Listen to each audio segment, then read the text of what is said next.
saya Dr. Evi Fitria. Pada video kali ini saya akan membahas tentang P3K pada korban tenggelam. Ini sebagai jawaban terhadap pertanyaan dari teman-teman yang selalu muncul di setiap training yang saya bawakan pada beberapa bulan ini. Tonton video ini sampai selesai, jangan lupa tekan tombol like, subscribe, dan share video ini sebagai bentuk dukungan Anda terhadap pembinaan K3 di Indonesia. Kita mulai ya. Pada kasus korban tenggelam, ada beberapa skenario yang mungkin dapat kita temukan. Skenario pertama, kondisi korban masih berada dalam air, berteriak, minta untuk mendapatkan bantuan. Skenario kedua, korban ditemukan dalam kondisi yang sudah tidak sadarkan diri. Baik, kita akan bahas satu persatu. Pada skenario pertama, penolong tidak dianjurkan untuk terjun langsung masuk ke dalam air dan menemui korban. Kenapa?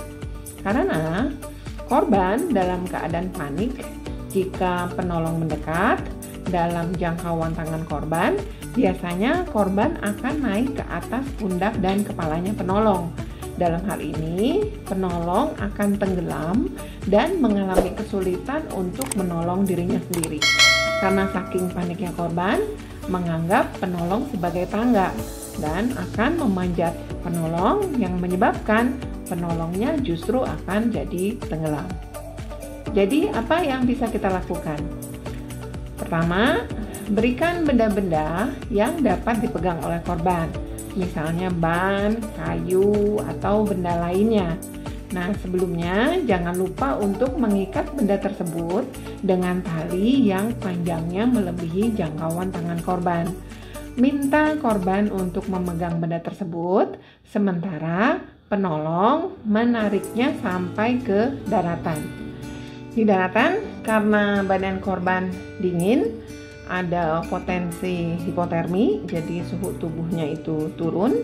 Segera lakukan pengeringan dengan menggunakan handuk. Kemudian selimuti badan korban supaya tetap hangat. Telepon ambulan untuk meminta bantuan. Sambil menunggu ambulan, jika memungkinkan, kita bisa memberikan korban makanan atau minuman yang hangat. Jika tidak memungkinkan, sebaiknya korban tidak diam saja. Akan lebih baik kalau korban banyak bergerak.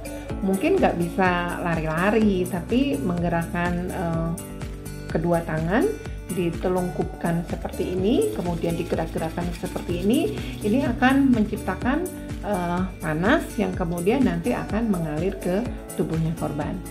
Nah, itu skenario pertama ya. Selanjutnya kita akan ke skenario kedua.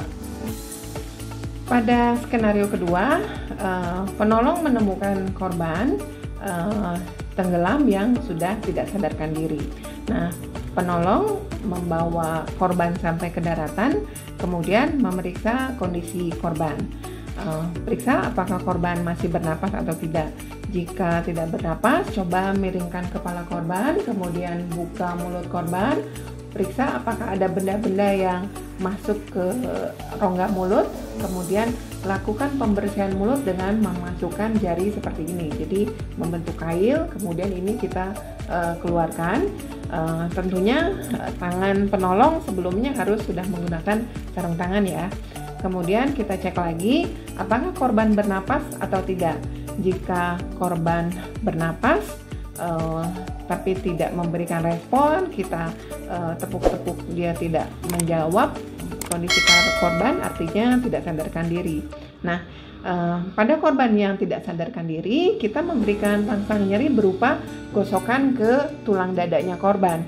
Atau kalau ini tidak mungkin dilakukan, kita bisa juga dengan cara mencubit bagian lengan sebelah dalam sekuat-kuatnya atau bagian tubuh lain. Tujuannya ini untuk merangsang agar kesadaran korban pulih kembali. Nah, jika kondisi korban tidak sadar juga setelah kita berikan rangsang nyeri, mungkin kondisi korban koma. Nah, kita telepon ambulan, kemudian sambil menunggu korbannya dikeringkan, kemudian posisikan korban ke posisi miring stabil atau posisi recovery, kemudian beri selimut. Jika kondisi korban tidak sadar, tidak berespon, tidak bernafas, berarti penolong bersiap untuk melakukan resusitasi jantung paru.